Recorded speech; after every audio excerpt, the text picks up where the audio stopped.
शादी को अभी कुछ ही दिन हुए थे। आलिया अभी अभी अपने ससुराल आई थी। मायके में तो सब कुछ अलग था, पर गांव में हर चीज़ का तरीका थोड़ा नया था। सुबह का समय था। हल्की हल्की धूप आंगन में पड़ रही थी और रसोई में से बहुत अच्छी खुशबू पूरे आंगन में फैल रही थी। आलिया की सास उमरा सब काम अपने ढंग से निपटा रही थी। आलिया ने धीरे धीरे अंदर आकर कहा, माँ जी मैं मदद कर दूँ क्या? माँ जी मैं मदद कर दूँ क्या? सास ने मुस्कुराते हुए कहा, हाँ बहू ज़रूर। यह टोकरा रखा है ताज़े मटन का, अभी अभी गांव से लाए हैं। तेरे बाबूजी इसे धो ले, आज मटन कबाब बहुत ही स्वादिष्ट बनेगा। आलिया ने टोकरा उठाया और उसमें देखा कि उसमें छोटे छोटे टुकड़े हैं। मायके में तो आलिया के घर ज़्यादा चिकन बनता था। उसने धीरे धीरे मटन को धोना शुरू किया। उसे बड़ा अच्छा लग रहा था, मानो वह छोटे छोटे टुकड़ों से खेल रही है। आलिया ने हंसते हुए कहा, भाभी हमने इसे पूरी सफाई से धो दिया। इतने में दो नंदें रेखा और पलक आ गई। दोनों ने छेड़ते हुए कहा, भाभी देख लो यहाँ रोज़ 5 किलो मटन का कबाब बनता है, तुम्हें आलस करने का टाइम नहीं मिलेगा। आलिया मुस्कुराकर बोली, कोई बात नहीं मेरी प्यारी नंदे, मायके में तो माँ बना देती थी, यहाँ मैं रोज़ बना लूँगी। वैसे भी शादी के बाद नई जिम्मेदारियाँ तो निभानी ही पड़ती है। सब हंस पड़े। फिर तय हुआ कि मटन कबाब के साथ मीठा पराठा बनेगा। आलिया मटन के टुकड़ों को तवे पर डालने लगी। सास बोली, अरे बहू कबाब बनाने के लिए मटन के टुकड़ों को पहले सीख में डाला जाता है, उसके बाद फिर सीधा आग में भूनते हैं, तभी असली स्वाद आता है। आलिया को थोड़ा अजीब लगा, मायके में तो कभी इस तरह बनते नहीं देखा था। उसने कहा, अच्छा माँ जी, फिर तो आप मुझे सिखाइए।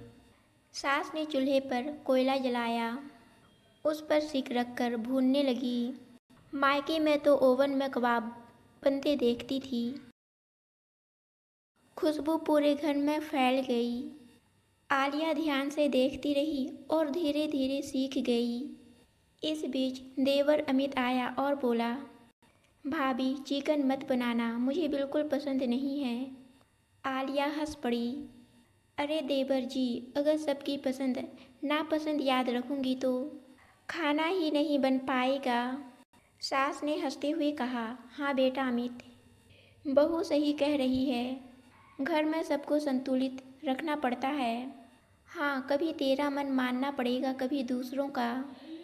रसोई में माहौल बहुत खुशनुमा था। सब मिलकर बातें करते हुए मटन भून रहे थे।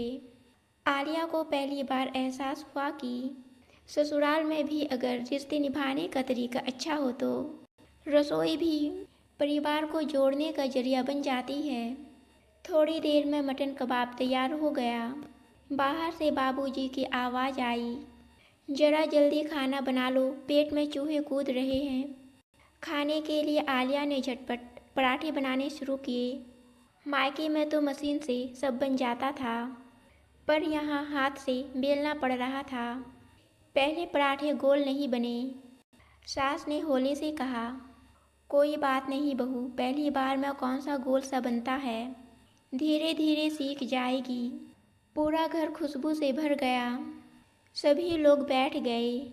बाबूजी ने पहला निवाला लिया और कहा, वाह आज तो खाने में मज़ा आ गया बहू, तूने सच में रसोई संभाल ली। आलिया शर्मा गई और बोली, माँ जी ने सिखाया, मैंने बस हाथ बटाया। सास ने गर्व से कहा, यही तो असली घर है, सब मिलकर काम करें तो खाना भी दवा बन जाता है। खाना खाते खाते सभी हंसी मजाक करने लगे। देवर बोला, भाभी अगली बार चिकन भी ऐसा बनाना कि मुझे अच्छा लगे। आलिया बोली, ठीक है देवर जी, चिकन के भी कबाब बना दूंगी। सभी हंसते हंसते खाना खत्म हुआ। आलिया को लगा खाना सिर्फ स्वाद ही नहीं देती, रिश्तों में भी मिठास भर देती है। उस दिन से उसने ठान लिया कि चाहे कितनी भी थकान क्यों ना हो, रसोई में अपना पूरा मन लगाएगी, क्योंकि यही वह जगह है जहाँ पर परिवार का प्यार बनता है। धीरे धीरे दिन बीतते गए। हर दिन रसोई का अनुभव आलिया के लिए नया सबक बनता गया। कभी उसने देवर की पसंद की चिकन चिल्ली बनाई, कभी मटन कबाब। हर दिन कुछ नया सीखती और सबकी तारीफ पाती। सास भी अब उसे बेटी की तरह मानने लगी। दोनों छोटी नंदें हर बार छेड़ती, भाभी अब तो तुम हमारे घर की असली बहू बन गई हो। आलिया हंसकर कहती, हाँ क्यों नहीं। धीरे धीरे घर की रसोई आलिया की पहचान बन गई। अब गांव में कोई भी शादी विवाह होता, आलिया बहू से पूछो वही बताएगी मटन कबाब का असली तरीका। आलिया को गर्व होता, उसने सिर्फ रसोई नहीं संभाली, रिश्तों की डोर भी मजबूत कर दी।